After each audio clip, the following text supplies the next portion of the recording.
Welcome to your Algebra 2, Lesson 9.6. Today our object is to translate and classify conic sections. So that means our center and vertex won't necessarily be at the origin anymore. Okay, so why conic sections? Why are all these figures classified as conic sections? Because if you slice a double cone, you can generate these different figures. If you slice a cone where you have it goes through just one of the cones, the upper or lower cone, and you've got a parallel line to the edge of the cone, you end up with a parabola. If you go perpendicular to the axis of the double cone, you get a circle. If you tilt just a little bit, you get an ellipse. And if you slice through both cones at the same time, you get a hyperbola. Now, we are taking the same equations in standard form and we're translating h units and and k units in the y direction. Now, we're used to x minus h squared because usually the x minus h is in the parentheses, but the k is usually out to the side because we're solved where it's y equals. Well, we aren't solved where it's y equals now, so the k is inside parentheses with the y, so not only is it x minus h, it's also y minus k. All right, we're going to graph x minus 2 squared plus y plus 3 squared equals 9. All right, we're going to compare the given equation to the standard form of an equation of a circle. You can see that the graph is a circle with the center at hk. So let's see, we have x minus h, so h is 2. We have y minus k, so k is negative 3, equals 9. And a radius of r equals square root of 9, which is 3. All right, now, the authors of the book would have you plot the center and then actually figure out a whole bunch of coordinates of different points. I think it's just easiest to plot the center, the 2, negative 3, and then just use the fact that the radius is 3 and just count over 3 to the right and plot a point there. Go back to the center, go 3 units up, plot that point, go 3 to the left from the center, plot that point, and 3 down from the center and plot that point. Of course, if you go through the adding and subtracting 3, you'll get the same points, but I just think it's easiest to do it graphically. And then step 3, of course, is just to connect the points. So you draw your circle through your points. All right, for example 2, we're going to graph the equation of a translated hyperbola. We know this is a hyperbola because there's a minus here. It's in standard form, we've got it equal to 1, and you've got a minus. So we know it's a hyperbola. If it looked like this, but we had a plus, it would be an ellipse. Okay, first thing you do is you examine the equation and see whether you have a vertical or a horizontal hyperbola. Because the equations starts with y here. We have y minus 3 squared over 4 and then minus x plus 1 squared over 9 because the y comes first and the x comes after the minus. That tells us we have a vertical hyperbola. So the transverse axis is going to be vertical. The center is at hk. Now be really careful because k comes first here. We have y minus k and then x minus h. So k is 3 and we need to think of this as x minus negative 1, h is negative 1. So hk is negative 1, 3. So that's our center. If you want to go ahead and plot it, you can. Because a squared equals 4 and b squared equals 9, right? Here's a squared, which is 4, b squared is 9. We know a is 2 and b is 3. So for step 2, we're going to plot the center, the vertices, and foci. So we plot our negative 1, 3. Our vertices are going to be a units away from the center in the vertical direction because this is a vertical hyperbola. So a is 2, so we go up 2, and that gets us to negative 1, 5. We go down 2, that gets us to negative 1, 1. Over here to the side, we write vertices, and we list negative 1, 5, negative 1, 1. And on here, we write v and v for vertex. Okay.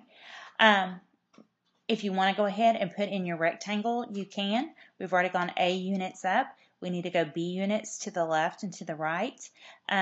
So b is equal to 3. So we're going to go 3 units to the left, 3 units to the right. Same thing down here, 3 units to the left, 3 units to the right, and complete our rectangle. We can then draw in our asymptotes. Okay, we did that. And then we can draw in our 2 branches, and we'll get the foci now. They're going to line up vertically with the center and the vertices. So the x value is still going to be -1 because they line up vertically. They're the same number of units away from the y-axis. They're -1 units over. Okay, what's going to change is the y-coordinate. And so we need to figure out what c is. And so c squared is a squared plus b squared, so 4 plus 9, which is 13. So the foci line square root of 13, 3.6 units above or below the center. So the center's at 3, so we add 3.6 to get 6.6. And then we subtract 3.6 to get -0.6. Write what the foci are to the side and then label them with an F on your graph. Okay, they actually saved drawing the hyperbola for step 3. That's fine if you want to do it for step 3. We've already done it. But if you want to review how to do it, to draw the hyperbola, you draw the rectangle centered at -1, 3. We go up to the vertices, and that'll make sure that we're 4 units high. Okay, and then we count 3 over to either side. That ensures that we've got 6 units wide. And then we draw the asymptotes through the opposite corners, and then draw the hyperbola passing through the vertices and approaching the asymptotes. We already talked about that, but there it is in writing.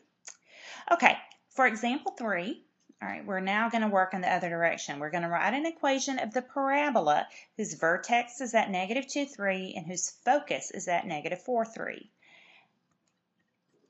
So determine the form of the equation. You need to know whether it's going to be a vertical parabola or a horizontal parabola. And so you want to just do a little sketch real quick. And you don't even have to do the whole parabola. You just need to know how these two align. So let's see. The vertex is at -2, 3. And the focus, okay, there's let's say that's -2, 3 right there. And then the focus would be at -4, 3. That's 2 units to the left. So that means we would have to have a left opening parabola for that to happen. Because the focus is to the left of the vertex, the parabola opens to the left, and its equation has the form y minus k squared. Look for the one that's horizontal, that opens left or right, equals 4p times x minus h, where p is less than 0 because it opens to the left. Okay, so we want to identify h and k. So looking back, if you look, the vertex is at -2, 3, so that tells you exactly h and k. So h is -2, k is 3. All right, we want to find p. The vertex is at -2, 3, and the focus is at -4, 3. Both lie on the line y equals 3, so the distance between them is the absolute value of p, which is -4 minus -2, which is 2. The focus is 2 units away from the vertex. So p is either plus or minus 2. Because we open to the left, we know that p has to be less than 0, so p is -2. All right, we need 4 times p for the equation, so we get -8. Okay, and here's a picture. If you want to use graph paper, it certainly doesn't hurt to draw. Okay, here's my vertex. Here is my focus. My parabola has to open toward the focus. And so here's how they line up. And so you can also just count over to get what p is. It's 2 units, and it's 2 units to the left, so p is -2. All right, the standard form of the equation is y minus 3 squared equals -8 times x plus 2. All right, example 4, we want to write the equation of an ellipse with foci at 1, 2, and 7, 2, and covertices at 4, 0, and 4, 4. Determine the form of the equation. First, sketch the ellipse. Okay, the foci lie on the major axis. So let's see, 1, 2, and 7, 2 are going to, let's see if we've got a little picture. Yep, 1, 2, and 7, 2 line up horizontally. Okay, so our major axis is going to be horizontal. Okay, so we look and we get the equation that goes with the horizontal major axis. Our ellipse is going to be horizontal and it's going to be wider than it is tall. So it's x minus h squared over a squared plus y minus k squared over b squared equals 1. For step 2, we're going to identify h and k by finding the center, which is halfway between the foci or the covertices. So we just use the midpoint formula. So we get 1 plus 7 over 2, and then 2 plus 2 over 2, which gives us 4, 2. It's just the midpoint. Okay, right? It's just the midpoint.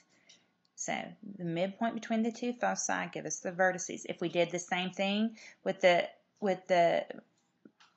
covertices, we'd find that it is the midpoint of the covertices. I think I said vertices a second ago. It is the midpoint. If we knew what the vertices were, it is the midpoint of the vertices. We were working with the foci. So you can use the foci, you can use the covertices, you can use the actual vertices, just depending on what you're given. The center is the midpoint of them all. All right, we're going to find B, the distance between a covertex and the center. 4, 2. So here's the center. We can just count. It's just 2. Or you can actually do like I did here and do B is the absolute value of 4 minus 2 equals 2. But we can actually just count and do it. Same thing with C. We can count. It's 1, 2, 3. Okay, 1, 2, 3. So B is 2 and C is 3. We're going to actually have to calculate A.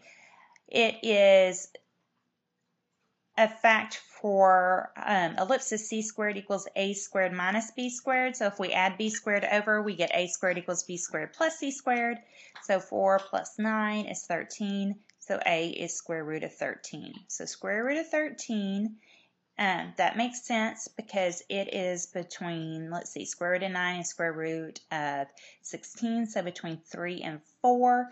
And so 3 and 4, 1, 2, 3 units gets us 2. The focus, 4 units gets us too far, so yep, square root of 13 is in between. All right, if a is square root of 13, then a squared is 13, so the standard form is x minus 4 squared over 13 plus y minus 2 squared. We found that b was 2, so b squared is 4 equals 1. All right, any conic can be described by a general second degree equation in x and y. Ax squared plus bxy plus cy squared plus dx plus ef plus ey plus f equals 0. The expression b squared minus 4ac is the discriminant of the conic section conic equation and can be used to identify it. All right, if b squared minus 4ac is less than 0, it's either going to be a circle or an ellipse. Okay, see, they both have the same thing where if the discriminant is less than 0. If b equals 0 and a equals c, then you have a circle. Okay, and either b is not equal to 0 or a is not equal to c, then it's an ellipse.